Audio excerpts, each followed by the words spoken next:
may nadidinig akong bumubulong. Okay. Tapos pinansin ko, oh, ito yung white lady na lumalabas dun sa damuhan na. Oo. Yung nang humaharang ng sidecar. Humaharang ng sidecar. Oo. Ngayon, nadidinig ko na siya. Okay. Nakikita ko na siya ng malinaw, nadidinig ko na siya.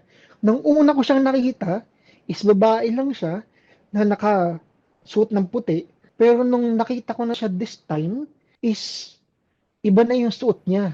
Hindi lang Okay. puti, mayroong mga embroidery. Oo. Yeah, parang yung suot niya is parang 80s or 70s style na damit Okay.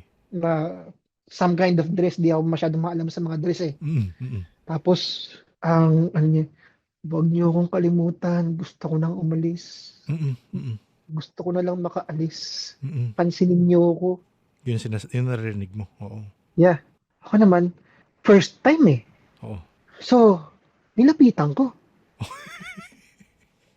Mm, Sabi ko, pwede ba kitang tulungan? Anong gagawin natin? mm. Sabi niya, Lika, sundan mo ko.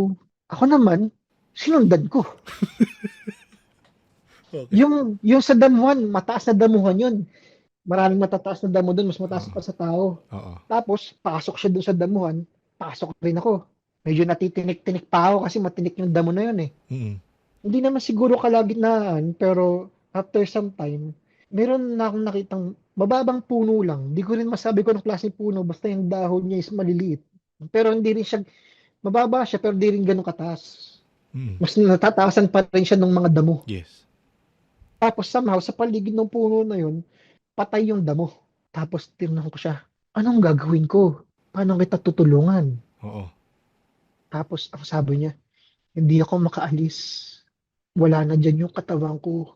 Pero Mm. may kailangang kunin sa ilalim. At first, hindi malinaw sa akin, anong kunin ko sa ilalim? Oo. Oo. Hinawakan niya ako. Hinawakan niya ako sa balikat na ganun. Oo. Na I think parang tumagos yung katawan niya na nakapasok na sa katawan ko eh. Oo. Oo. Kasi nagulat lang din ako, di ko na-expect na hawakan niya Hawakan ako ka eh. niya. Yes. Oo. Tapos, yung tsuhin niya, pinapalo siya, tapos, lagi siya pinapagalitan, inaabuso. And then one time, tinali siya dun sa puno, tinali yung kamay niya dun sa puno, makapal na lubid, nakalimutan, I'm not sure kung nakalimutan or she's been abandoned, Yes. doon na siya namatay. Grabe. Nung nakatali yung kamay niya, Oo. walang tumulong sa kanya. Tapos, apparently, ang pinapakuha niya sa akin is yung lubid mismo. Yung pinantali sa kanya. Pinantali sa kanya. Oo. Eh di, ayun nga, alam ko na yung gagawin ko. Kailangan ko hanapin yung lubid sa ilalim ng puno. Eh di, ako wala naman akong pala. I will not dare na kamayin ko yun. Oo. Oo. Nagano pa ako ng kahoy. Oo. Marami namang kahoy sa paligid. Oo. Putol-putol. May nakuha akong parang bulok ng dispordos. Yun yung ginagamit ko pang hawi ng patay na damot. And apparently, lupa. After some time, nakuha ko yung lubid.